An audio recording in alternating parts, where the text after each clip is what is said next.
News 16 Kerala. തെരഞ്ഞെടുപ്പ് നേരത്തെയാക്കണം, ബന്ദികളെ മോചിപ്പിക്കണം. Israel നെതന്യാഹുവിനെതിരെ വൻ പ്രതിഷേധം. ബെന്യാമിൻ നെതന്യാഹുവിന്റെ സർക്കാരിനെതിരെ ഇസ്രായേലിൽ വൻ പ്രതിഷേധം. ഗസയിലുള്ള ബന്ദികളെ മോചിപ്പിക്കണമെന്നും തെരഞ്ഞെടുപ്പ് നേരത്തെയാക്കണമെന്നും ആവശ്യപ്പെട്ടാണ് 70ഓളം സ്ഥലങ്ങളിൽ പ്രതിഷേധം അരങ്ങേറിയത്. ശനിയാഴ്ചയായിരുന്നു വിവിധ സ്ഥലങ്ങളിലെ പ്രതിഷേധം. ഒക്ടോബർ 7 ഹമാസിന്റെ ആക്രമണത്തെ തുടർന്ന് രൂപം കൊണ്ട് ചേഞ്ച് ജനറേഷൻ എന്ന പ്രസ്ഥാനത്തിന്റെ നേതൃത്വത്തിലാണ് പ്രതിഷേധം അരങ്ങേറിയത്. ഇസ്രായേൽ ഭരണമാറ്റം ഉണ്ടാകണമെന്നും പ്രതിഷേധക്കാരുടെ പ്രധാന ആവശ്യമായിരുന്നുവെന്ന് ടൈംസ് ഓഫ് ഇസ്രായേൽ റിപ്പോർട്ട് ചെയ്യുന്നു. 100,000-ഓളം ആളുകൾ വിവിധയിടങ്ങളിൽ പ്രതിഷേധത്തിന്റെ ഭാഗമായെന്നാണ് റിപ്പോർട്ട്. ബന്ദികളാക്കപ്പെട്ടവരുടെ കുടുംബങ്ങളും പ്രതിഷേധത്തിൽ പങ്കെടുത്തു.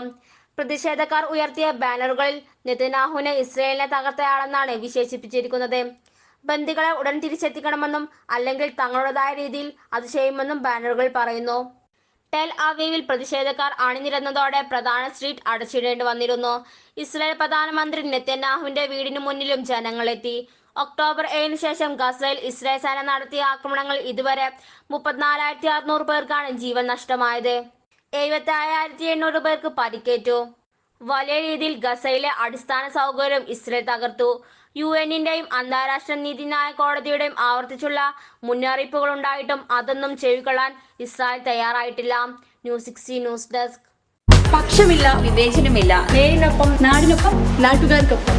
News 16 Kerala channel.